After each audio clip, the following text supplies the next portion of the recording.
Assalamualaikum warahmatullahi wabarakatuh. Selamat pagi untuk anak-anakku kelas 11 kelas 10 PS1 dan PS2.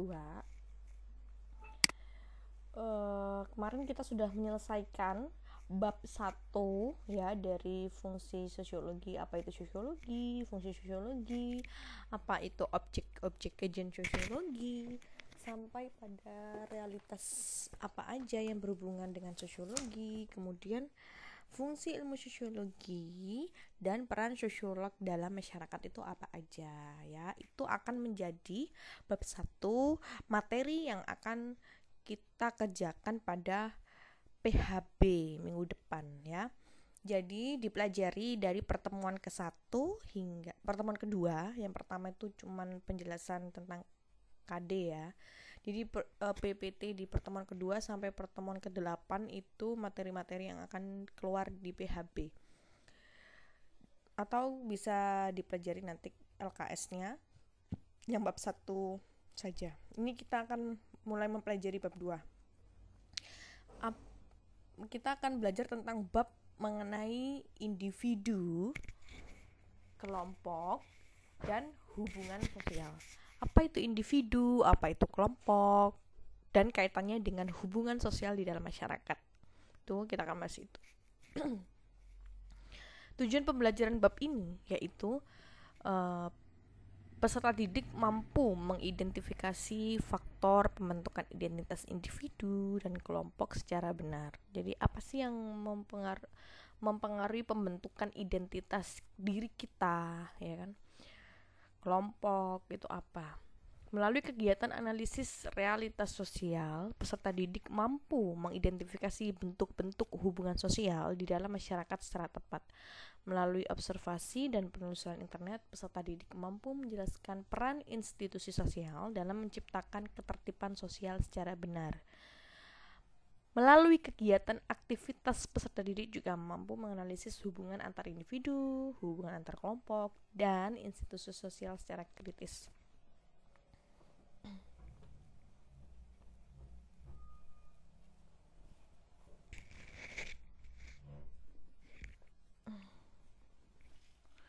Selanjutnya, next, individu. Apa itu individu? Individu berasal dari bahasa Latin individuum, satuan terkecil dan tidak dapat dibagi-bagi. Individu juga merupakan subjek yang bersifat bebas, baik bebas karena tidak terikat dengan sesamanya, maupun bebas karena menjadi aktor terhadap diri sendiri.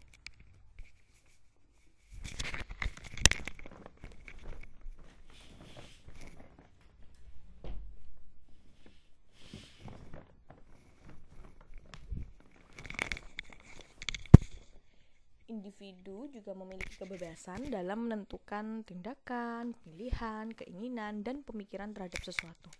Contoh ya, ketika lapar, Anda bebas menentukan waktu dan jenis makanan yang akan Anda makan. Hal tersebut terjadi karena manusia sebagai makhluk individu akan berusaha memenuhi kebutuhan hidupnya. Itu individu tuh perorangan satu ya. Sedangkan kalau kebutuhan individu lalu apa aja? Menurut Hera Budin dalam bukunya tahun 2015, individu itu memiliki kebutuhan yaitu mempertahankan harkat dan martabatnya, ya kan? Contoh harga diri di dalam harga diri dia sebagai anggota keluarga, harga diri keluarganya, status sosialnya. Status sosial tuh seperti ini loh. Oh, bekerja di mana sekarang, sibuk apa, bekerja apa, oh gini, itu adalah status sosial. Oh iya, sekarang bekerja di, oh sekarang sedang menempuh pendidikan di, nah itu status sosialnya dia. Kemudian dia juga punya kebutuhan hidup apa aja, mengupayakan terpenuhinya hak dasar sebagai manusia, hak untuk hidup dengan layak, ya kan, hak berpendidikan layak, hak untuk berpolitik, dipilih dan memilih, dan lain sebagainya. Merealisasikan potensi diri baik jasmani maupun rohani. merealisasikan potensi diri itu maksudnya kita punya bakat apa itu kan kita keluarkan ya, contohnya berkarir, berorganisasi ya kan, kita ngikuti komunitas organisasi, itu juga kita punya kebutuhan akan eksistensi diri. Biasanya kalau di pelajaran kita melihat segi sosialnya tuh manusia memiliki kebutuhan akan eksistensi, aktualisasi dirinya, memenuhi kebutuhan dan kepentingan diri demi kesejahteraan hidup. Contoh bekerja, berwirausaha untuk memenuhi kebutuhan hidup. Itu tidak dipungkiri ya. Jadi ini kebutuhan dasar individu tuh. Nah, maka dari itu dengan adanya kebutuhan-kebutuhan ini pasti dong semuanya pasti butuh itu. Nanti ada kaitannya dengan proses pembentukan identitas individu itu guna ia memenuhi kebutuhannya, ya kan? Jadi kita semua itu punya kebutuhan itu tadi. Nah, itu ada kaitannya dengan kita membentuk identitas kita di masyarakat. Identitas, apa sih identitas itu? Pada dasarnya merujuk pada refleksi dari diri kita sendiri dan persepsi orang lain terhadap diri kita. Jadi kita tuh mengidentifikasi diri kita tuh siapa sih, dan orang lain juga inginnya menganggap kita itu seperti apa sih, siapa diri kita itu di mata mereka. Kita membranding diri kita tuh seperti apa gitu ya. Berasal dari bahasa Inggris identity, harfiah ciri, tanda, atau jati diri yang melekat pada seorang, kelompok, atau sesuatu hingga membedakan dengan yang lainnya. Identitas personal terbentuk dari dua. Ada pemahaman dari diri kita sendiri. Kita tuh mau membentuk jati diri kita seperti apa. Kita tuh mau membentuk ciri-ciri yang ada di diri kita tuh seperti apa gitu loh. Misalkan nih, kita itu identitasnya adalah kita adalah kalau secara sosial ya identitas. Kalau identitas pribadi ya mungkin bisa secara fisik, tapi kalau secara status sosial bisa jadi identitas kita itu adalah siswa SMA Muhammadiyah 4 ya kan, sekolahnya di Muhammadiyah 4 ya kan gitu. Habis itu nanti insyaallah didekatkan dengan teman-teman yang baik-baik, yang soleh-soleha ya kan, yang baik-baik soleh-soleha, yang tidak jahat-jahat ya kan. Terus juga apalagi, kita sekarang kan pelajar, membentuk kita sebagai pelajar yang berprestasi misalkan, supaya kita dikenal orang, oh si A ini prestasinya adalah ini, oh si B ini prestasinya ini, dia proaktif dalam kegiatan ini, dia proaktif dalam kegiatan ini, dia proaktif dalam kegiatan ini. Oh si B itu loh, dia orang lain tuh mengenal diri kita itu ciri khasnya apa sih gitu kan. Pemahaman diri dan proses interaksi dengan individu lain. Contohnya ya proses dengan individu dengan guru-guru ya kan, misalkan ibu saya pengen ikut lomba ini, saya suka ini gitu. Ibu saya pengen, bapak saya pengen ikut ekskul ini, saya suka ini. Nah, supaya itu proses interaksi sehingga orang lain mau memberikan identitas kepada diri kita tuh, oh anak ini tuh yang jago ini loh gitu ya kan. Terus identitas sosial. Identitas sosial, identitas yang melekat pada individu akibat interaksi dan hubungan dengan individu lain. Jadi identitas sosial itu ya identitas yang melekat pada individu akibat interaksi dengan hubungan lain. Jadi kayak ya identitas itu lebih ke kayak itu tadi loh, karena apa namanya, identitas sosial, status sosial. Misalkan anak ini pernah berprestasi, jago di bidang misalkan paski braka, atau jago berorganisasi di PM tuh kayak gitu. Jadi karena adanya interaksi dengan kelompok-kelompoknya kan, dengan orang lain juga. Identitas sosial dapat dibentuk dengan 3. Dibentuk dengan cara apa aja? Kategorisasi diri, perbandingan sosial, dan interaksional. Ini akan dijelaskan pada tahap selanjutnya. Clear ya tentang identitas dan identitas sosial. Ini ada kaitannya dengan memenuhi kebutuhan manusia itu sendiri. Individu, kayak tadi, kesatuan orang. Individu itu bisa dilihat dari personal, bisa dilihat dari sosialnya. Personal itu dirinya sendiri. Kalau sosial itu apa aja sih hal-hal yang berbau sosial, ya, yang berhubungan dengan orang banyak yang melekat pada dirinya. Kalau identitas sosial tuh yang pribadinya dia, yang memang uh, itu menunjukkan lebih ke karakter, ya, karakter dirinya, terus pikirannya dia gitu kan, persepsinya dia gitu, persepsi individu, pikiran individu, karakter individu, sikap individu itu gitu loh, dalam membawa dirinya seperti apa. Identitas yang muncul dari aspek jasmani, ya, rohani, dan pembawaan gen, ya, genetik. Contoh, ciri fisik, warna kulit, ya kan, oh kulitnya seperti apa, tinggi badan, dan lain sebagainya. Itu juga yang membedakan diri individu dengan individu lain, pasti kan dari fisiknya, ya.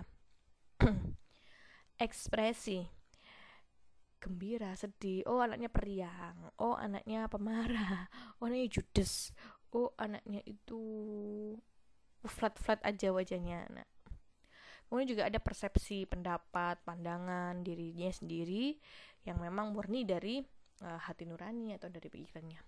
Tujuannya, cita-citanya kita bisa lihat. Oh cita-citanya anak itu apa namanya, nanti ke depannya adalah seperti ini. Oh cita-citanya kita bisa lihat tuh, oh anak ini tuh jago loh di prestasi akademik, nanti dia tuh cita-citanya pengen jadi dosen. Oh anak ini jago loh di bidang voli, jadi cita-citanya itu nanti besok pengen jadi atlet. Nah ini kan bisa di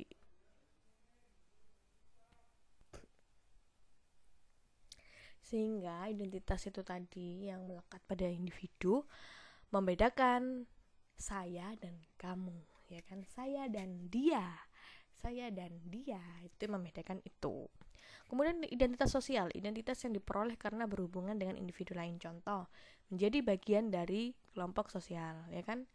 Oh anak ini ternyata ikut, oh anak itu loh, oh itu anak komunitas ini, komunitas pecinta apa gitu ya, komunitas apa, uh, komunitas pecinta Vespa, komunitas pecinta apa gitu. Jadi oh anak ini loh anak atau komunitas apa, pecinta tim sepak bola mana, itu kan bisa. Jadi dia tuh mencerminkan dirinya itu anggota dari suatu kelompok. Status dan peran yang diperoleh dalam kelompok sosial itu sebagai anggota kelompok, juga sebagai anak di dalam keluarga. Contohnya, oh anak itu loh keluarganya si A, keluarganya si B, kayak gitu kan. Misalkan kita kan terkenal, kakek kita yang terkenal atau orang tua kita terkenal, jadi kan kita merupakan identitas sosial yang melekat kita loh. Oh itu loh anaknya Pak Ustadz ini, anaknya Pak Kiai ini. Oh ini loh anaknya Pak yang punya perusahaan ini. Nah itu kan identitas sosial yang melekat pada diri kita. Jadi yang membedakan antar kelompok kita dan mereka lebih kepada kelompok, bukan pribadi. Karena yang dihubungkan pada dia itu adalah identitas kelompok, ya kan, keluarga, komunitas, ya kan, itu. Nah,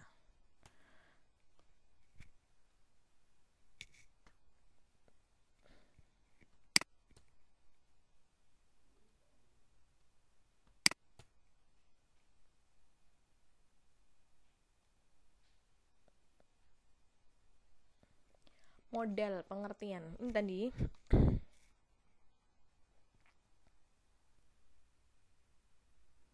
Nah ini tadi adalah tabel yang kategori diri, perbandingan sosial, dan interaksional. Yang identitas sosial didapatkan dari 3 tabel ini. Pengertiannya, kategori diri yaitu pembentukan identitas sosial, mendorong individu mengenali dan mengelompokkan identitas berdasarkan kategori sosial.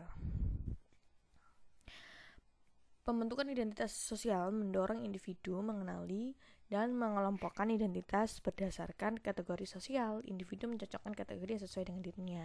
Contoh nih, Riko mengidentifikasi dirinya lahir dari orang tua asli Jawa, sehingga ia mengkategorikan dirinya adalah bagian dari etnis Jawa. Nah itu tadi, ya kan. Jadi dia mengkategorikan dirinya sendiri karena orang tuanya, ya kan. Perbandingan sosial, dia membandingkan Pembentukan identitas sosial mendorong individu membanding-bandingkan, ya kan, antar dirinya dengan orang lain, antar kelompoknya dengan kelompok lain. Upaya membandingkan bertujuan untuk mengevaluasi konsep identitas dirinya. Apakah benar-benar sih aku ini adalah memiliki identitas diri sebagai titik-titik gitu. Jadi dia tuh mengevaluasi gitu. Individu membanding-bandingkan antar kelompok untuk memilih kelompok yang sesuai dengan dirinya. Kan? Contoh, Anda membandingkan grup A dan grup B. Ia akan mencoba mencari kesamaan dirinya dengan dua kelompok tersebut. Ketika Anda memiliki banyak kesamaan dengan grup B, maka ia memilih menjadi bagian dari kelompok grup B.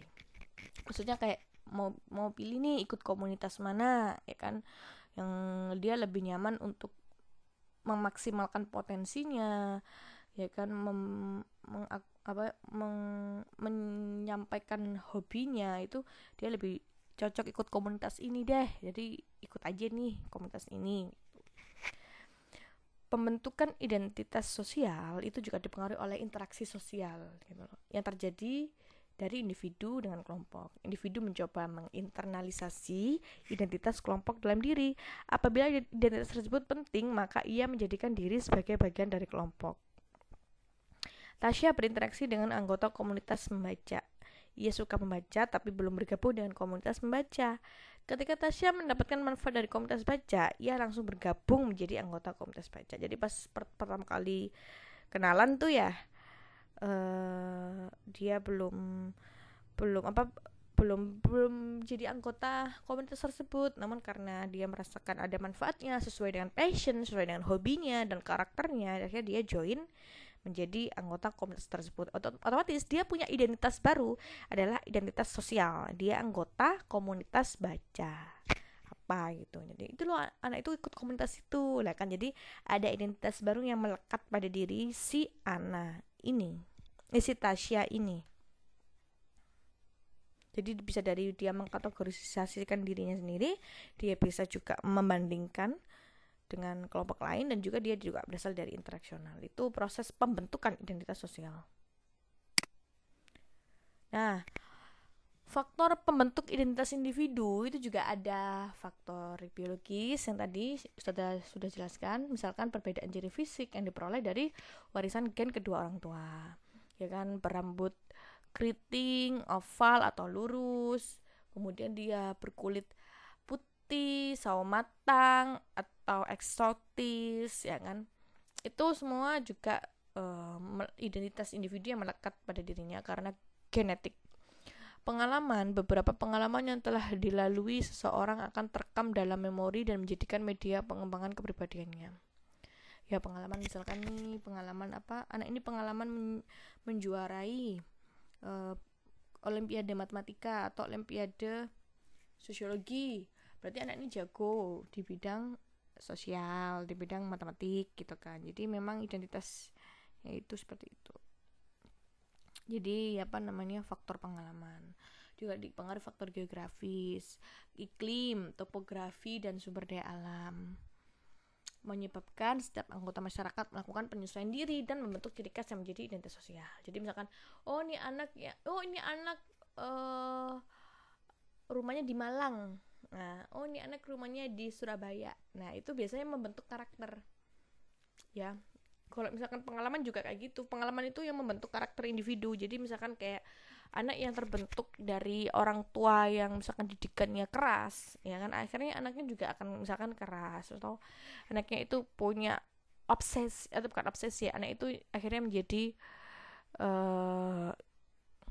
harus berprestasi karena didikan keras orang tuanya, atau bagaimana nggak tahu ya, atau ini karena didikan orang tua yang bebas, akhirnya anaknya itu juga nggak suka dikengkang, kebebasan dan sebagainya. Itu juga pengalaman membentuk identitas dia, karakternya dia.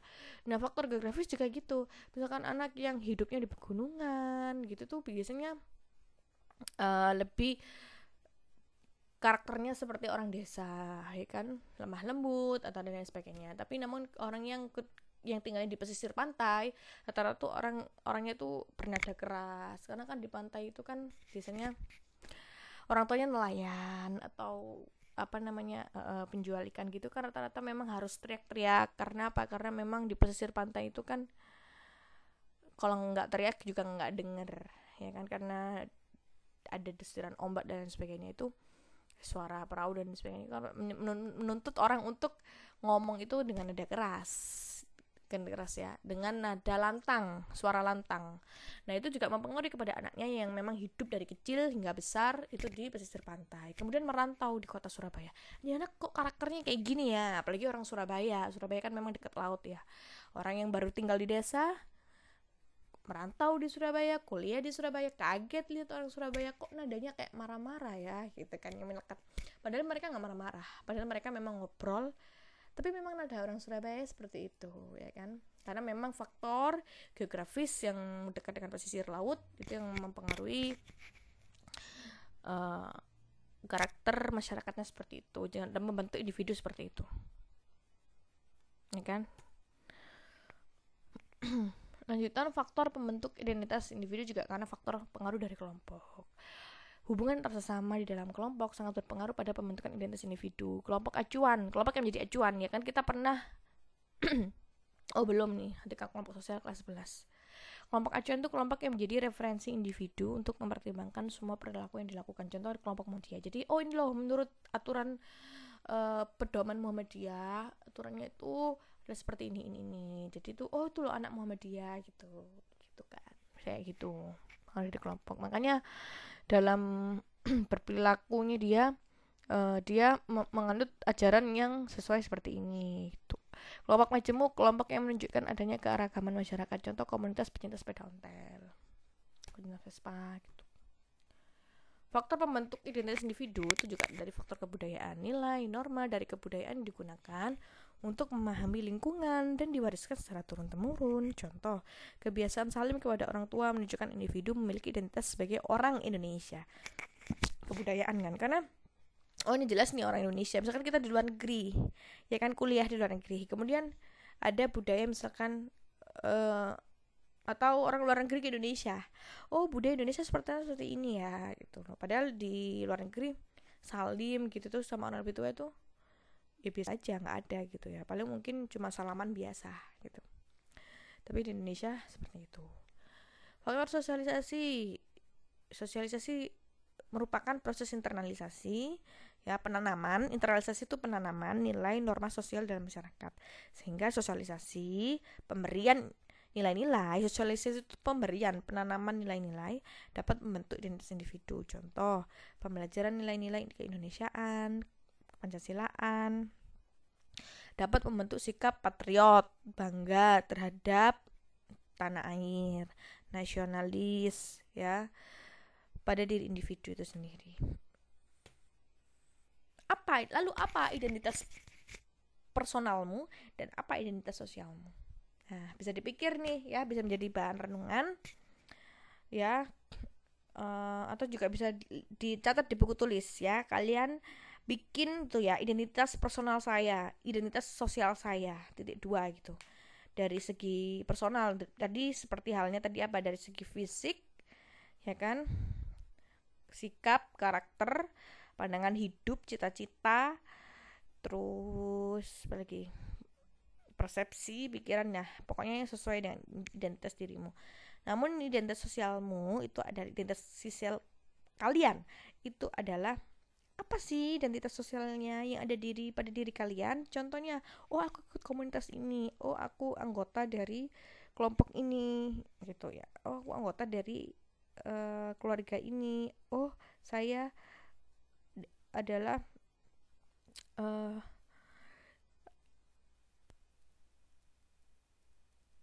siswa Muhammadiyah dan lain sebagainya. Itu bisa. Jadi harus bisa membedakan ya, apa identitas personal dan apa identitas sosial. Oke, itu aja yang bisa sudah sampaikan kalian nih. Jangan lupa persiapan nanti PHB ya. Ini ada kata-kata mutiara. Bisakah kita menjadi muslim yang taat sekaligus nasionalis sejati? Kita punya identitas diri kita adalah kita adalah individu yang beragama Islam atau Muslim ya. Jadi kita berpedoman pada nilai-nilai agama Islam yang kita pelajari untuk sebagai pedoman hidup di berperilaku di masyarakat. Namun kita juga harus menghargai perbedaan-perbedaan kepercayaan lain, ya kan?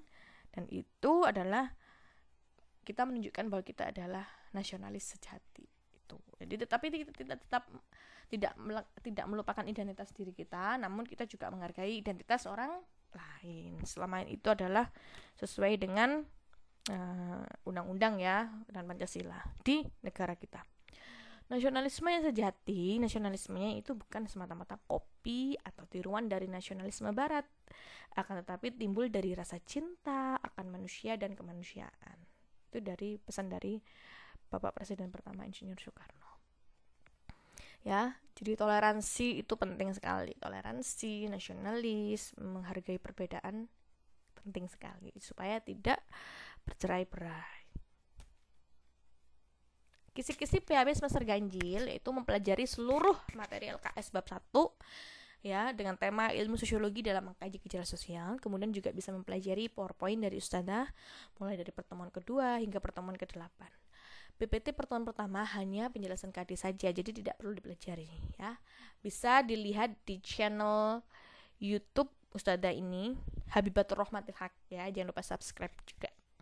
Semangat belajar untuk masa depan yang gemilang. Semoga diberikan kelancaran dalam mengerjakan ujian. Terima kasih. Assalamualaikum warahmatullahi wabarakatuh.